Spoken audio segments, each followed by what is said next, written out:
Hi, welcome to section 11.1, Solving Quadratic Equations by the Square Root Property. Hopefully by the end of this, you all will be able to solve quadratic equations by the square root property. So, when we get to these quadratic equations where the highest exponent is a 2,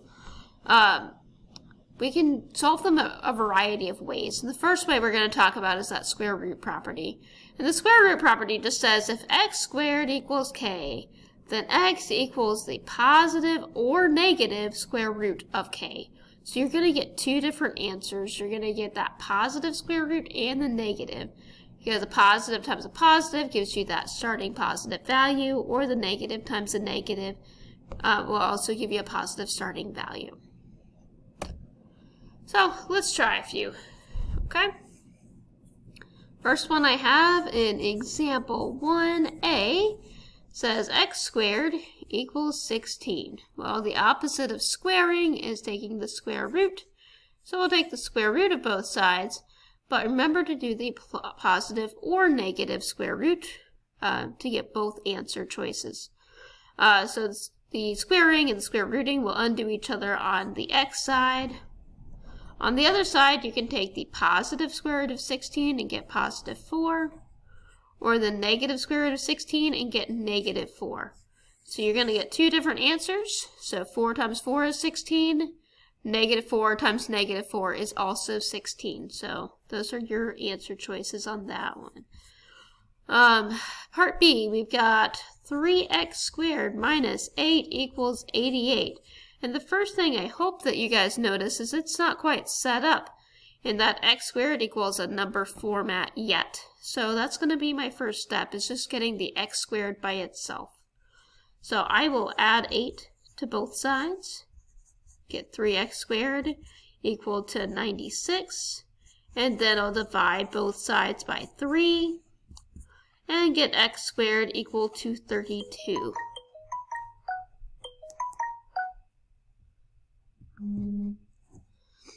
And then from here, we'll just undo the squaring by taking the positive or negative square root of both sides.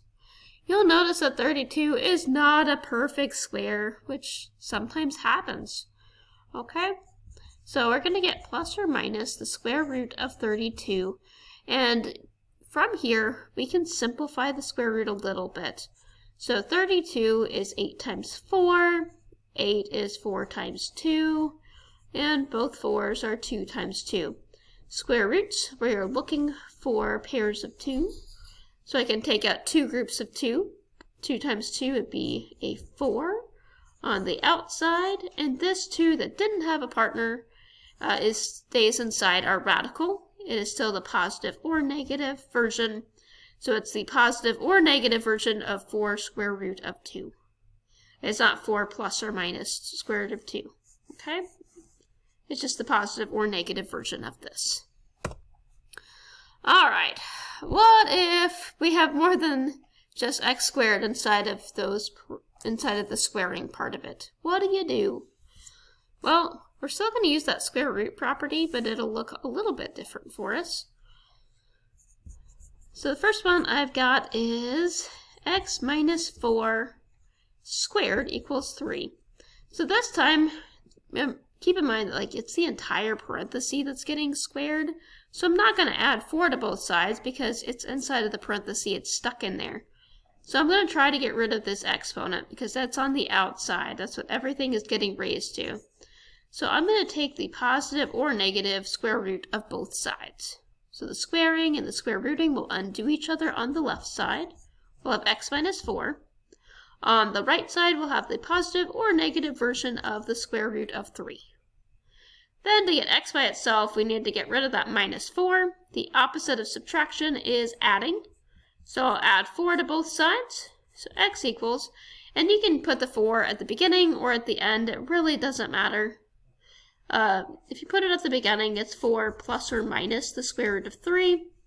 If you don't like that format, if you want to do the positive or negative square root of 3, and then add 4, it's the exact same thing, okay?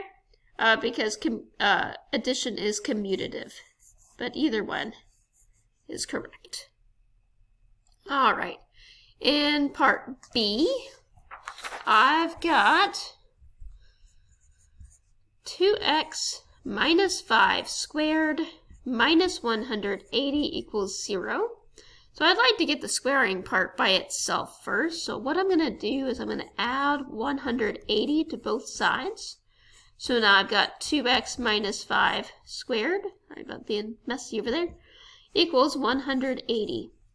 Then to undo the squaring part of it, we'll take the square root, and just keep in mind it's the positive or negative square root, so we get both answers, okay? The squaring and the square rooting will undo each other, they're opposite operations on that left side, so we'll have 2x minus 5 on the left. On the right side, we have the positive or negative square root of 180, and I think we can simplify that a bit. So 180, I probably think of that as maybe 18 times 10 to get 180. Then 18 is 6 times 3, 6 is 2 times 3, and 10 is 2 times 5. Alright, it's a square root, so we're looking for pairs of 2. We've got 2 3's, and we've got 2 2's. So the 2 times the 3 would be 6, so 6 will go on the outside of my square root, and this 5, which didn't have a partner, will go on the inside of my square root. And it's so the positive or negative version of that. Okay? Then let's get the x by itself. Let's see, to get rid of the minus 5, I'll add 5 to both sides. So now I have 2x equals to positive 5 plus or minus, 6 square root of 5. And then to get rid of the multiplying by 2, I would divide by 2. That's the opposite of multiplication. Okay? So x equals 5 plus or minus 6 square root of 5 all over 2. Okay? And there's our answer for this example. All right, how about a nice word problem? These are always fun to get an application in there. The formula for free-falling objects is d equals 16t squared. Okay. I'm going to write that down. That seems important. D equals 16t squared, where d is the distance in feet that an object falls. So we're disregarding air resistance.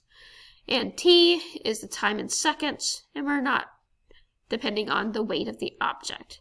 If an object is dropped from the top of the Gateway Arch in St. Louis, which is 630 feet tall, how long would it take for the object to fall to the ground?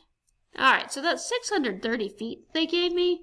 That's the distance. So it's going to fall 630 feet. And they want to know how long is it going to take, so we are going to solve for time. Okay? So with these big word problems, I know it's a giant paragraph, but, write down the information that it has and what you're looking for, and kind of get that out of the paragraph, so then you can start solving, and you can start problem solving, okay? So, by d is 630. So I'm going to put that in for d equals 16t squared. I should be able to solve this equation for t, which is exactly what I'm looking for. So from here, I would divide both sides by 16. And it doesn't divide nicely at all, so I'm just going to leave it as a fraction for right now. I'm just going to say 630 over 16 equals t squared. Okay? To get rid of the squaring, I'm going to take the square root. And normally I would do the positive or negative square root. But in the context of this problem, the negative square root doesn't make sense. The negative square root would be the time before I even dropped the object. So that's not what I'm looking for. So I'm just going to do the positive square root on this one. Okay?